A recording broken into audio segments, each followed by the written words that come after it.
So, but now I hand to Andreas, who's going to talk to us about carrots and sticks. Yes. Just get this to make sure this works before I say anything more. Looks almost right. Apparently they had some problems with the design manual of the city of Copenhagen here. I hope you can see most of it. But again, my name is Andreas Røhl. I'm from the city of Copenhagen, and I'm here to give a presentation on, yes, the city of Copenhagen, the development of Copenhagen as a city for cyclists. I really appreciate you coming in here, listening to the presentations with the chance of seeing Copenhagen just outside the window for real. But also because Copenhagen is just outside the window, and there will be plenty of opportunities along the week to go out, look at things, discuss with people from Copenhagen that knows a lot about specific areas. This is going to be a pretty straightforward run-through of the more overall situation in Copenhagen when it comes to cycling. It's pretty bad. With the guy from the... They mentioned out there they had some problems with the design manual, okay. But they were supposed to, they said they had fixed it. It didn't look like that on my computer. We'll give it a go, and otherwise I'll just describe what there should have been on the screen, but you can ask someone if there's a chance to fix it. What it would have said on the topics was that I will start just to give you some numbers and status on the development on Copenhagen as a cycling city. Both when it comes to numbers, but also when it comes to the more the aspects of cycling culture in Copenhagen. And then I'll venture into these aspects of sticks and carrots, or you could say instruments to improve conditions for cycling and get more people cycling. And then in the end, I'll get into this the word tambourines. What am I supposed to say about that? That will be at the end. Just to show the current situation, this figure shows the modal split for trips to work and study in the city of Copenhagen, where at the moment 37% of all trips to work and study in Copenhagen is done by bike. And you can see the bicycle is with a fair margin the form of transport with the largest share of the market, so to say. And that also is an important part of the context for working with the bicycle in Copenhagen. You can say in Copenhagen it is a mass transit. It is definitely not a niche. It is just a very efficient way of moving a lot of people around in a city like Copenhagen. We have a very ambitious goal. I'm glad to say I remember it, and the mayor might have mentioned it earlier, so I better tell you the truth, that the real goal is that we want to achieve a market share for the bike of 50% of the commuter trips. And the reason we are focusing so much on the commuter trips is there are at least two reasons. One is that's where we have the serious capacity problems on the road network and in the public transport, so that's where it makes most economical sense to get people to use the bikes.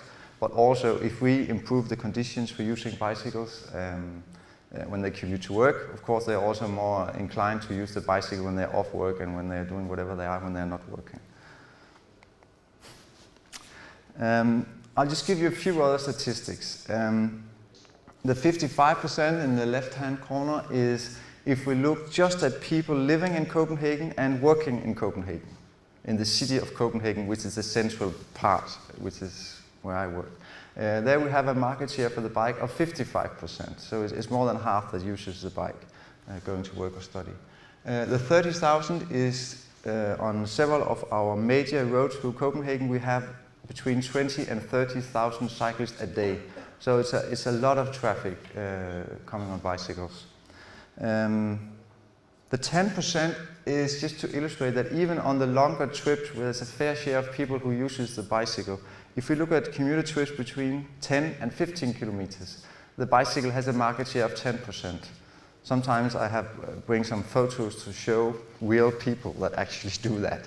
But the important thing to note is here that it is very normal people, and they're often going on just normal bikes. It's not like an adventure sport for them, or they're not superheroes. It's pretty normal, even with these longer trips. But again, of course, the market share is going down quite rapidly as soon as we get above 7 or 8 kilometers. One-to-one is just to illustrate we have an awful lot of bikes in the city. Each Copenhagener has more than one bike, and then we have a lot of commuters outside that have bikes in the city, and that is definitely a challenge, as the mayor said earlier. There's just 2 numbers more. 25% of the families in Copenhagen with 2 children, they have a cargo bike. And there has really been an increase in the use of cargo bikes in Copenhagen in the last 5 years. And this is very interesting because this is really substituting trips from cars to bikes. But also the thing is, a lot of the people that has a cargo bike, they own a car. Or they have the money to go out and buy a car. A cargo bike costs approximately 15,000 Danish kroner, so it's a quite big investment. And this also means, of course, these people, they demand good quality, and if we don't provide the quality when it comes to using bikes in the city, they have quite easy access to alternatives. 50% is the increase we have seen in car ownership in Copenhagen the last 15 years. So in fact, we have seen an increase in car ownership at the same time as we also have seen an increase in the use of the bicycle going to work, which again is very positive. And apparently a lot of Copenhageners, they have the car and they use it for the weekends going to IKEA or wherever they go, but during the week they use the bicycle. 50% is also the increase that has been in the distance covered on bicycles in Copenhagen in the last 15 years, approximately. Then it was about, so what turned the development around and why is Copenhagen a cycling city today? And I'll speak about that for a moment now. This, as you can say, there were even more bicycles in the 50s. I mean, there were almost no cars, and also the number of workplaces in the city center were also higher, which is also part of the reason, because this shows cycling to the inner city in the morning peak hour. But still, the development has been that the amount of cycling were going down for a long time. This is from the 50s. There was a lot of cyclists in Copenhagen and in many other European cities, I believe. Then there was a period in the 70s where the cars were kind of taking more and more room also in Copenhagen. But I think a very big advantage for Copenhagen was that this development was turned around when there was still quite a lot of people cycling.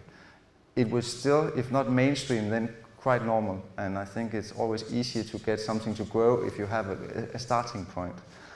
And now we're here where we have capacity problems on the cycle tracks, even in the winter. And what did turn the development around in the late 70s? Of course, this was before I worked in the city of Copenhagen, but from what I've been told, was that a very important factor was, in fact, the grassroots activists that did big demonstrations in front of the city hall in Copenhagen and demanded good conditions for bikes. And in fact, to the big credit of the politicians in Copenhagen, they listened. And they started also spending money on this, prioritizing it. And in fact, the politicians were the first to kind of turn around, and then came the engineers and the planners. Again, according to what I've been told, but it sounds, makes sense. And in fact, in my office is working Niels Jensen. I was thinking about showing a picture of him, but I thought that maybe that would be too much for him. But Niels Jensen was the one who went up to the police to get the legal yes to host one of these very first demonstrations for better cyclist conditions in Copenhagen. And now he's working inside the city of Copenhagen, and kind of his opinions, his view on what is a good city, how should you transport himself, is mainstream. And I think that story about Niels Jensen is also telling a lot about the city of Copenhagen, where he started on the outside and now he's like working inside the city of Copenhagen and is one of the most knowledgeable people we have on cycling conditions. Just to try to sum it up, why has there been this very positive development since the early 80s? And I think all the way since then there has been a realization in the city of Copenhagen that cycling is a means of transport in its own right, which means you have to create space for cycling, you have to treat it seriously, and you could also say in some ways it's nothing special. It's like you work with cars or trains, whatever. You take it seriously, you work with it, you give it a coherent network, and you reserve space for the people using this means of transport. And there has also been a willingness to take the consequences. And by that I mean there has been a willingness to take the tough political choices about allocation of space, and there has been a willingness to allocate the necessary funding for improving the infrastructure. So in fact, I mean, it's not like a magic. It's in a way, I was a bit, should have come up with something better, more exciting, but I think it's very much this consistency with the work in around 30 years that we can see the result of now in Copenhagen. Then I'll speak a bit about the cycling culture in Copenhagen and where are we now. I like this picture very much, so I thought this was a chance to show it. And I think it's interesting. This is painted by a Japanese artist because we very often experience that foreigners that come to Copenhagen, they see the bikes. They paint them, they speak about it, they blog about it. Michael Colville, for example, is an example. Whereas for the Copenhageners, it's so normal.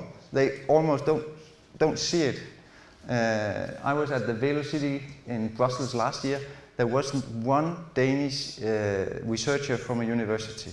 Now, I'm glad to say things have changed and there's a lot of things happening when it comes to universities. But I think that's yet another sign that in Denmark, this about using the bicycle is a very normal thing, and sometimes we tend not to see it. And nobody in Denmark, getting back to the presentation before me, not in Denmark, but very few in Copenhagen identifies themselves as cyclists. They are all kind of other stuff. They're not cyclists because, again, in the city of Copenhagen, more than 50% uses a bicycle to go to work. So they are into rock music, or they are painters or whatever, and then they happen to use a bicycle. And that's also important for us when we work with promoting bicycling to keep that in mind when we try to communicate to people. And I think it's very positive that it is mainstream. And we can also see, if we look at income level, gender, kinds of work, it's very even distributed, the people who use bicycles in the city of Copenhagen. Also, again, this is about being normal. In black and white are two of our Nobel Prize winners. I think there's only been 3 from Denmark, but this is Niels Bohr and Jens Christian Skov, of course, on their bikes going to work. And down below we have our current crown prince in his cargo bike. And I don't think, this is not a commercial photo, so I think he uses his bike as well. No big deal. And again, it's no big deal. That's the main point I'm trying to make. Also, this is about the bike being very integrated in the culture. This is a commercial that was on the outdoor commercial boards a couple of months ago, saying about you should call this number unless you can have a 42-inch television in your basket on your bike. Because I know a lot of people in Copenhagen are using bikes, and yeah, we will try to target them with this commercial. And again, just a way of showing that it is very, it's nothing special. Then with the bikes at the moment, also what is interesting is that we are starting to see some of the problems that are similar to what you have with cars. We have congestion, as you can see on this picture, on the cycle tracks. Also, all these cargo bikes. We have all these kids sitting in the cargo bikes, just being driven around, not using their body. And that's kind of the same thing we've been saying with cars, that the children should get out and they should move. And of course, it's much better with a cargo bike, but it's interesting. Now we see the children sitting in the cargo bikes instead and not using their body. So just two of the, again, just to give you an idea of the current situation in Copenhagen when it comes to bicycles. Then a bit about what do we do to get even more people to use the bicycles? Because as I said, and you couldn't see, but our current target is that we would like to have a market share of 50% of the trips to education and jobs in Copenhagen. And that's no matter how far people live, the 100%, so it's including everybody. We also ask the Copenhageners, we quite a lot of questions, focus group interviews, quantitative surveys and so on. And where we try to start is, why do Copenhageners cycle? We also ask the people that do not cycle, so why do you not cycle? But what is a very important conclusion for us is that the majority, when asked, what is the main reason for you to go on a bicycle in Copenhagen? It is that it's easy and fast. I mean, it's not so surprising. If you give people two alternatives and one is faster and more flexible and cheaper than the other one, then most people will choose the one that is the fastest and the easiest. Then of course you can work with these kind of numbers. You can see are the difference when it comes to gender, or are the people that go long trips more into exercise and so on. But the overall picture is very clear. It's because it's easy and fast. And that is, again, what is lying behind almost all the things we do to promote cycling then. That is to keep it that way and to make it the fastest and easiest solution for even more people. A good thing, of course, is congestion on the roads. That makes the bicycle more competitive. We have that in many, many cities, and it is an advantage. But I mean, it's no good for the city if it's not possible to go in a car. So we are also working with other ways of limiting the car traffic. The mayor mentioned earlier congestion charging of some kinds. It could also be speed limits and so on. So we are working with that part of the solution as well, or that part of improving the competitiveness of the bicycle as well. Because we have some quite big roads in Copenhagen compared to, for example, Dutch cities with a lot of bicycling. This road on the picture is passing just next to our town hall with 3 car lanes each way. So even though we have a very high market share for the bicycle, we have, I would say, quite good conditions for cars compared to many other big cities. But then back to what we do to improve conditions for the bicycles.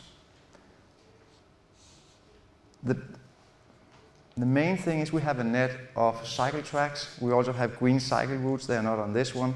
But in all, we have around 400 kilometers of tracks or cycle routes where you can cycle separated from the traffic either by a curb or by completely away from the traffic. And again, that makes it possible that you can get from A to B easy and fast, and you can feel secure while you do it. And also what is very important to add is that in Copenhagen we put a lot of emphasis on that it should be possible to go on all roads on a bicycle. It should always be possible for you to take the shortest route to wherever you want to go. So all the streets where there are no cycle tracks, some of them are because we haven't built them yet, but a lot of the other streets are just because they're so small, so there's no need to build a cycle track. What we're focusing on these years is we realize we have to, if we want to get that market share up, we have to make it, again, even faster, and we have to make it more comfortable, and we have to increase the feeling of safety. We have a very good record when it comes to accidents, but a lot of people feels it is very intense to go on a bike in Copenhagen in the rush hour, and it is. So now we're focusing on the missing links. And we're trying to say we have to fix them even though they might be expensive, because it makes the whole net a lot better. And so the point I'm trying to make is that this net is very important, but also you have to prioritize to fix the missing links even though they might be difficult. And for example, a bridge is expensive. Here is a street in Copenhagen that has almost been an icon of an unpleasant place to go on a bike, because you can see those columns at the side, and there's a lot of car traffic, and it's a very narrow street. And for years it's been said it's not possible to build a cycle track. There's not enough room. But now we are building it, and there has been a political will to say yes, we have to build it, even though it might reduce the speed of the cars or even the buses sometimes a little bit. Also, we are widening the cycle tracks a lot of places. This is where they're just finishing a stretch that has been often from 2.5 meters to around 3 meters or 3.5 meters. Again, a willingness to say, even though this is a difficult stretch, we have to try to fix it. And then maintenance or snow removal are also very important if you have to see this as a serious means of transport. Then it's no use that you can't use it sometimes when there's snow, then you just have to find something else. No, so we're also prioritizing snow removal very high when it comes to cycle tracks. Even though it is a challenge, but we're trying, and it is prioritized at the highest level together with just the 4 major roads for cars we have in Copenhagen, all cycle tracks. We work a lot with the intersections, always a challenge when working with cycle traffic, and that is both expensive solutions but also more cheap solutions, like you pull back the stop lines for the cars so the bikes are more visible when the cars are turning right. There's a lot of those small technical solutions. There'll be a lot of chances to look at that out in the city. Another thing we focus on is new urban developments, to do things right from the beginning, because that's much cheaper. And also what we have in Copenhagen, we have a thing called the municipality plan we do every 4 years. And in there we have rules for where our green cycle route should go. So every time a private developer is going to build something where a green cycle route is planned, then they have to save the space for that cycle route. We also have rules for the amount of bicycle parking if you are developing a new area. And these things doesn't cost so much, but they are very, very important and very, very efficient in keeping good conditions. A similar thing is, it's a rule in Copenhagen that in a taxi there has to be a rack for bicycles. And it's a small thing, but somebody, I don't know when, they came up with this rule, and I mean, it's so efficient, it's so good, because that means if you are using your bicycle and you end up somewhere and it really starts pouring down, if you have the money, which most people in Copenhagen are so lucky they have, you can take a taxi and you can bring your bike with you. So it gives you a flexibility, and it also gets the bicycle away from this area where you could see, or some people could see it as a sacrifice to use a bicycle. And also we have pretty good facilities for bringing bicycles in trains. But I think this small example with the taxi is very good, because again, it doesn't cost any money, but it gives you a lot of faith in the mean of transport, because you know you always have this alternative if something happens, if it rains, if you're late, whatever, if you're tired, or I don't know what kind of excuses people can come up with not to use their bike. Then the Tambourine. Has to be said, the title for this, for my presentation, how many minutes? Maybe I'll take 5, but I'll hurry up. Was made up 2 months ago by one who was working at my office, and now he changed job, but back then we thought this was such a great title, Tambourine. But now we're thinking about, so what do we actually mean? But with this, I think we are speaking about all the smaller things that we built on top of that net I was speaking on before, that really maybe takes a long time to do. If you look at how long time does it take to build something expensive, you can spend a lot of money without having so many warm hands working with it. But these are all the small things that in fact are maximizing the return on the big investment you have in the net. I think that's to try to sum up what do I mean with the Tambourine. One example is intelligent traffic systems. In Copenhagen we are working quite a lot with that at the moment. One example is to have green waves for cyclists. So if you keep a certain speed, you will have a green light for maybe, I think we have a place where it's 14 crossings. If you travel with 20 kilometers an hour, you will have a green light all the way. And now with the technology coming, you can have more advanced green waves for cyclists where it doesn't have to be the same speed all the time.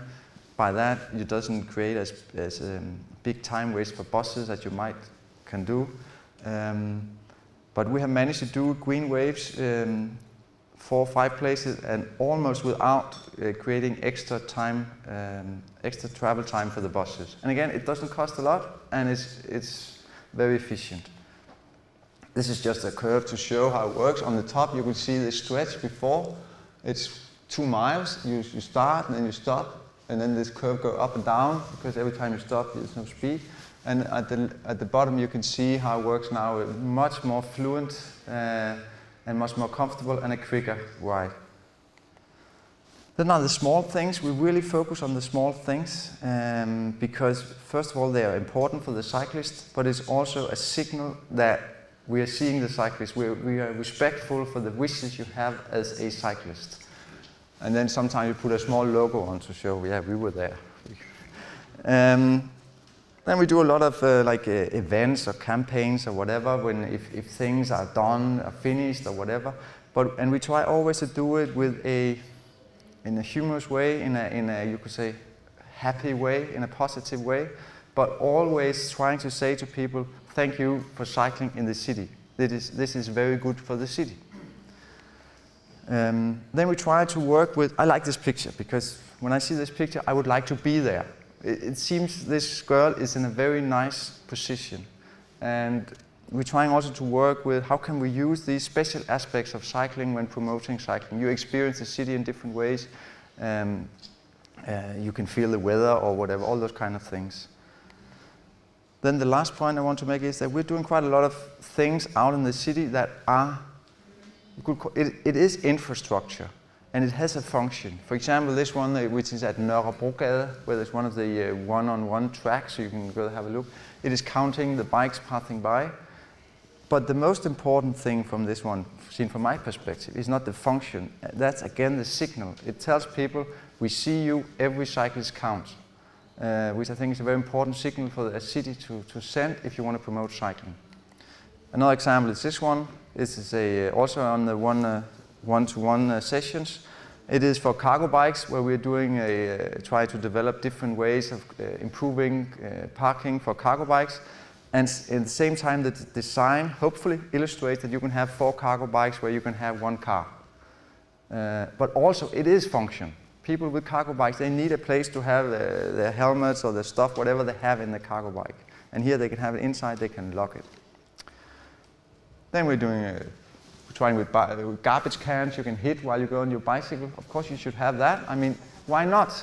Even though it takes some time, and we're doing this a couple of places where you can put your foot on, because why, when you go on a bicycle, do you have to put your foot down in the water? And I mean, we should provide something for people going on bicycles, because we save so much money, because 37% goes on a bicycle every day. I mean, we can do those everywhere, and it will still be an extremely good business.